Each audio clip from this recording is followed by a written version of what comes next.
Terve ja tervetuloa Keravalle ensi vuoden SM-kisojen esikisaan ja iltapäivän starttiin. Pari tuntia palauduttu aamun jälkeen ja nyt sitten uudella innolla tekemään hyvää suunnistussuoritusta.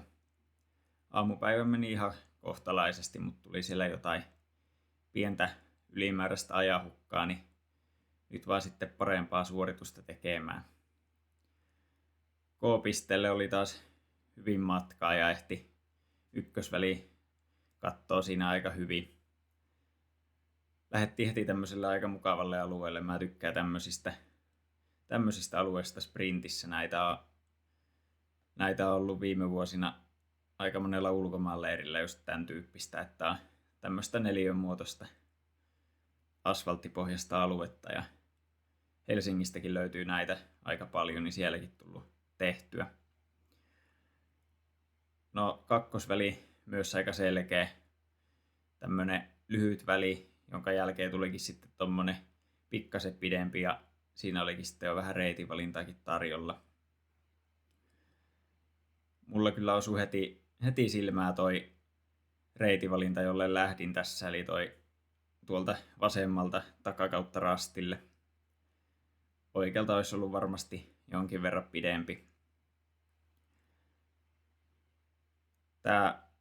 Täällä oli aika liukasta tässä, varsinkin tässä kohtaa just, että kun piti toi pusikko tosta kiertää, niin tässä meinasi ensin olla vähän liukasta ja sitten tuossa rastillakin meinasin kaatua ihan kunnolle. Vähän jalka lähtikin tuosta alta näkyy videollakin. Ja siitä sitten sen jälkeen tää rastilta lähtö ei ollutkaan ihan niin tarkka, että toi ensimmäinen pusikkohan olisi pitänyt kiertää tuosta vasemmalta. Mutta reitinvalinta nyt yleisesti oli aika selvä tälle välille, että suoraan vaan oikeastaan viivaa pitki. Että ainut virhe oli just se, että oli vähän se huolimaton rastilta lähtö, kun oli niin shokissa siitä, että lähti jalat alta. No tässä katsoin, että vitosvälikin aika simppeli, että 2 aika tasaväkistä vaihtoehtoa, että oikea tai vasen. Ajattelin lähteä tuolta oikealta ihan vaan sen takia, että se näytti ehkä pikkasen suoraviivaisemmalta ja sitten ajattelin, että tästä rastilta on vähän helpompi jatkaa tonne päin. No sit toi kutosväli meinasi tulla vähän syliin, että oli ollut sen verran selkeätä tähän asti, niin ei ollut ihan varautunut taas, että tulee reitinvalintaa. Jouduin hidastaa tässä aika paljon, mutta onneksi aika äkkiä kuitenkin sitten huomasin, että tuolta oikealta nyt ainakin menee tommonen järkevä reitti. Lähdetään sinne. Olisi ollut vaihtoehtona mennä myös tuolta vasemmalta ja olisiko se ollut jopa ratamestarien mielestä pikkasen lyhyempi. Nyt näkyy karttapalaallakin tuolla ihan vasemmassa reunassa toi tonttialueen kulma, joka olisi pitänyt kiertää ja sieltä sitten loppuväli samalla lailla mitä nyt meenkin. Tästä nyt ensimmäisen kerran tämän puiston läpi, tänne tullaan kohta uudestaan. Mutta rastivälin loppu olikin sitten aika hyvin jo mielessä tässä kohtaa, että pystyi keskittyä vauhin pitämiseen ja seuraavan välin suunnitteluun.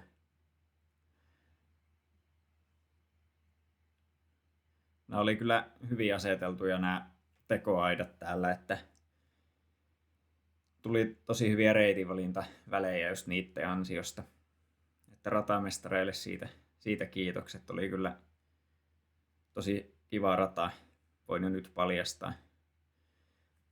No seiskalle ajattelin, että tuolta vasemmalta periaatteessa on varmaan aika saman mittainen, mutta sitten täältä oikealta pystyy säästämään tollasen ainakin yhden terävän käännöksen.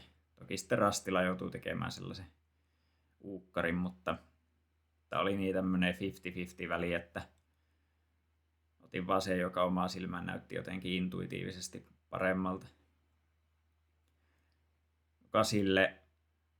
Kasille mietin, että olisiko selkeä vaan kiertää tuolta vasemmalta kokonaan ympäri, mutta sitten lähdin kuitenkin toteuttaa tätä lyhyempää vaihtoehtoa, eli tästä puiston kulman poikkileikkaus. tää talojen väli oli tommonen vähän jo haastavampi, että jotenkin piti ihan tuplatarkistaa, että onko toi nyt oikea väli. Ja sitten tää kuja nyt ei ollut ihan kyllä sellainen, mitä kartalta tulisi mieleen. Että oli paljon tukkosempi mitä kartalla. Ei se mitään. No ysille oli taas sitten vähän reitin valintaa, että olisi voinut mennä tuonne vasemmalle, mutta sitten olisi joutunut loppuvälistä kiertää kyllä tosi kaukaa, niin se olisi ollut kyllä ihan selkeä virhe. Ja tuosta rastilta lähtökin oli paras tehdä vaan taaksepäin sinne, mistä lähti. Tää olikin tuttu reitti toiseen suuntaan vaan. Ja katsoin, että kymppiväli on tommonen lyhyt selkeä siinä. Pystyy vielä 11 reitinvalintaa miettiä, jos tarvii, mutta kyllä mä sitä tässä jo kattelin valmiiksi, että siinä oli 2 vaihtoehtoa, oikea tai vasen. Rasti näkyy kaukaa, se oli ihan hyvä juttu, niin pystyi vilkuilemaan tuota kymppiäkin valmiiksi. Siitä sujuva leimaus ja kohti kymppiä, ja siinä sitten kattelin vielä viimeistä kertaa 11 reitin valintaa, ja se oli kyllä mulle aika selkeä, että lähden tältä vasemmalta, ja mun mielestä tästäkin ne ratamestarit selitti jotain, että tämä olisi ehkä vähän pidempi, mutta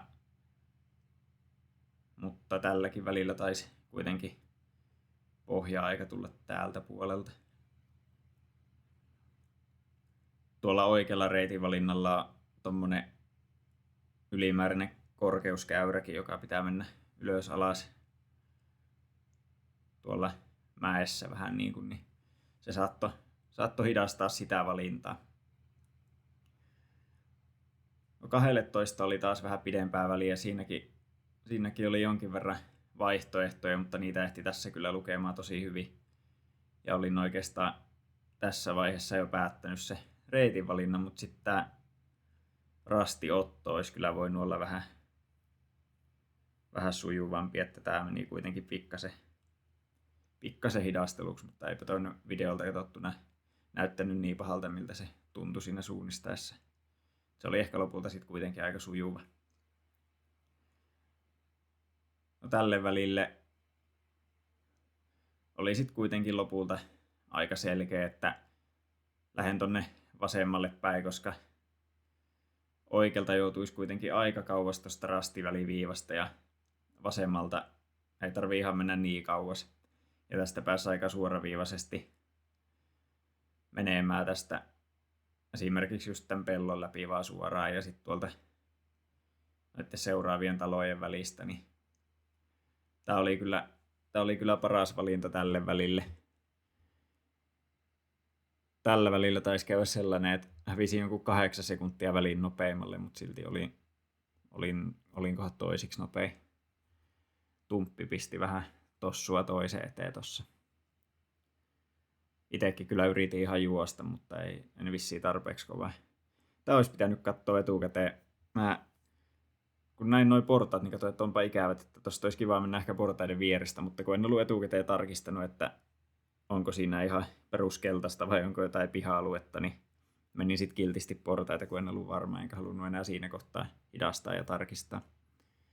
Siinä olisi ehkä jonkun puoli sekuntia säästänyt, kun olisi vaan hypännyt portaiden vierestä alas.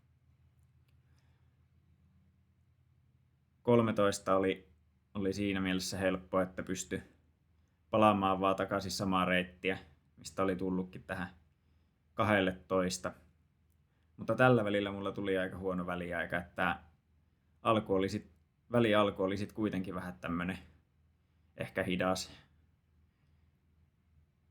Ainakin se tuntui siltä, että siinä ei kuitenkaan ollut sit sellaista hyökkäystä noihin kulmiin, mitä olisi ehkä pitänyt. 14 mulle oli kyllä tosi selvä homma, että kierrän tuolta oikealta tietä pitkin. Ja tälle välille taisi tulla jopa pohja-aika, mikä on aika yllättävää, kun en ehkä pidä itteeni sellaisena ylämäkipolkujuoksijana, mutta ei se mitään. Tai en tiedä oliko lopulta nopein, mutta ainakin siinä vaiheessa kun mä niitä väliaikoja katoin. 15 oikea vasen, mutta aika selvä vasen kuitenkin, että tuolta oikealta olisi tullut kyllä todella paljon takki, jos olisi sieltä lähtenyt.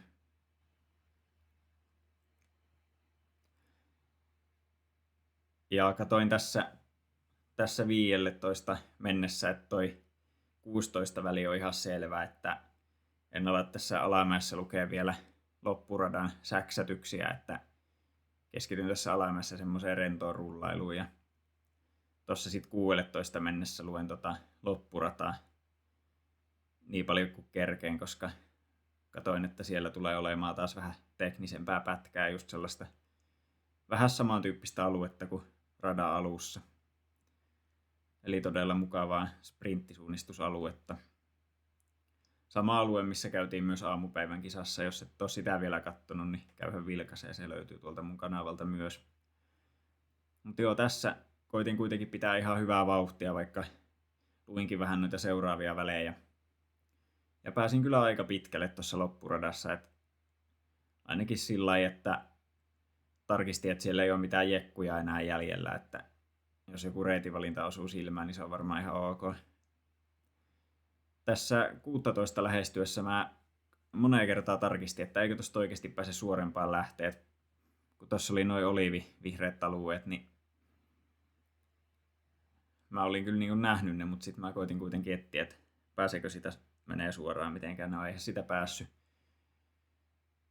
Mutta sitten kun se oli selvää, niin oli selvää myös tää reitinvalinta, että tää on varmaan paras.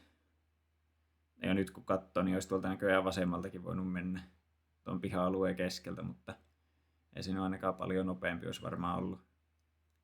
18 ajattelin, että mentäisiin tästä heti ensimmäistä kujaa pitkin tonne sisäpihalle, niin pystyy siellä sitten taas ottaa vähän pidemmän juoksupätkän ja pitää vauhtia ja varautumaan seuraavaan väliin.